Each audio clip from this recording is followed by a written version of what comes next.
മോഡിയുടെ ഈ വൈരാഗ്യം തീർക്കലിനെ പ്രതിഷേധിച്ചേ മതിയാവും. കേരളം എന്നൊരു സംസ്ഥാനം ഇന്ത്യ രാജ്യത്തിന്റെ ഭാഗമാണെന്ന് മോദി ഒന്ന് അറിയണം.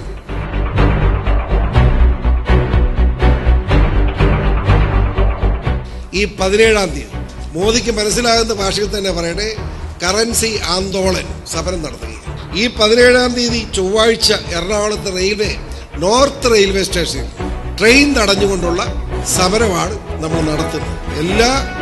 എല്ലാവരെയും സമരത്തേക്ക് സ്വാഗതം ചെയ്യുക. കാരണം ജനപക്ഷ രാഷ്ട്രീയമാണ്.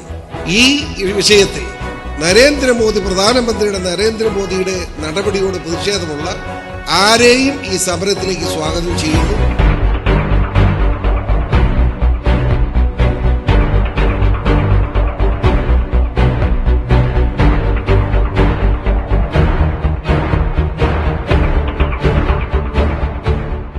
എല്ലാ മേഖലയിലെയും നല്ലവരായി ജനങ്ങളുടെ ആത്മാർത്ഥമായ സാന്നിധ്യം എറണാകുളം നോർത്ത് റെയിൽവേ സ്റ്റേഷനിൽ ഉണ്ടാവണം എന്ന് വിനീവത്സരം അഭ്യർത്ഥിക്കുകയാണ്.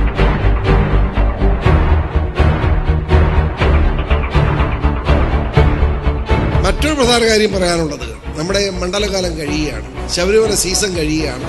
അതുകൊണ്ട് അയ്യപ്പന്മാർക്ക് ഈ സമരം കൊണ്ട് ബുദ്ധിമുട്ടുണ്ടാവുന്നില്ല. നമ്മുടെ ജനകീയ ആവശ്യം എന്ന നിലയിൽ നമ്മളൊരു സമരം നടത്തുമ്പോൾ ആ സമരത്തിന്റെ പേരിൽ ആളുകൾക്ക് ബുദ്ധിമുട്ടുണ്ടാക്കാതിരിക്കണം എന്ന് നമുക്ക് ആഗ്രഹമുണ്ട്. അതുകൊണ്ട് കഴിയുമെങ്കിൽ 17-ാം തീയതിയുള്ള റെയിൽവേ യാത്ര നമ്മുടെ ആളുകൾ ഒന്ന് വേണ്ടെന്ന് വെക്കണമെന്ന് അഭ്യർത്ഥിക്കാനും ഞാൻ ആത്മാർത്ഥമായി ആഗ്രഹിക്കുന്നു.